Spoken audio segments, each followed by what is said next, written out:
வணக்கம். இது உங்கள் எஸ்கேடி ஆஸ்ட்ரோ சென்டர்.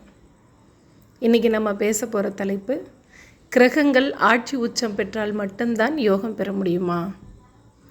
கிரகங்கள் ஆட்சி உச்சம் பெற்றால் மட்டும்தான் யோகம் பெற முடியுமா, மற்றவர்களுக்கு இல்லையா என்று கேட்பவர்களுக்கான பதிவு இது. சூரியன் ஆட்சி உச்சம் பெற்றவர்களுக்கு அரசு உயர் பதவி, யூபிஎஸ்சி, ஐஏஎஸ், ஐபிஎஸ் தேர்வில் வெற்றி பெறுபவர்கள் இவர்கள்தான். இது நமக்கு நன்கு தெரியும்.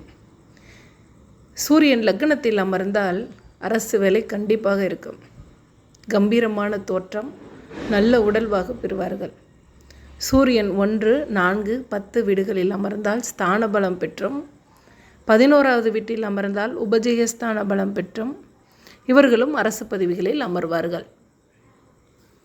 இது தவிர சூரியன் ராசியில் அல்லது அம்சத்தில் கடகம், ரிஷபம் வீடுகளில் அமர்ந்தால், சந்திரன் ஆட்சி உச்ச வீடுகளில் சூரியன் சம்பந்தப்பட்டாலும் அவர்களுக்கு கண்டிப்பாக கவர்மெண்ட் ஜாப் கிடைக்கும். 10ஆம் வீட்டில் சூரியனோட புதன், ராகு, குரு இவங்களை யாராவது இணைந்திருந்து குரு பார்வையும் பெற்றால் இவங்க சிறந்த புது புது ஆராய்ச்சிகள் செய்து அரசு பாராட்டுதல் பெறுவாங்க. அதாவது கவர்மெண்ட்டில் அவார்டு வாங்குகிற யோகம் பெறுவார்கள். இப்படி ஆட்சி உச்சம் பெறாதவர்களும் யோகங்கள் பெறும் அமைப்பு இருக்குது. இந்த வரிசையில் சந்திரன் பார்க்கலாமா?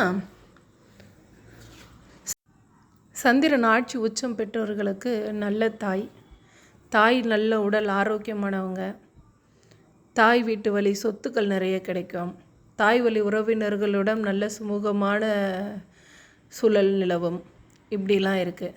சந்திரன் 3இல் அமர்வது பெருத்த யோகம், பெருத்த லாபம், மிக சிறந்த நுண் அறிவு, இதெல்லாம் அவங்களுக்கு இருக்கும்.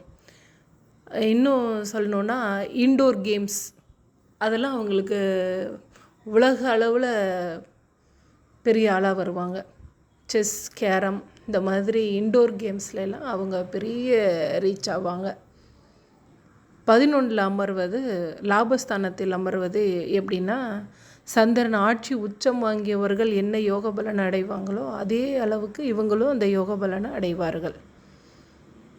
இந்த வரிசையில் இன்னும் கிரகங்களை அடுத்தடுத்த வீடியோவில் நம்ம பார்க்கலாம். நன்றி, வணக்கம்.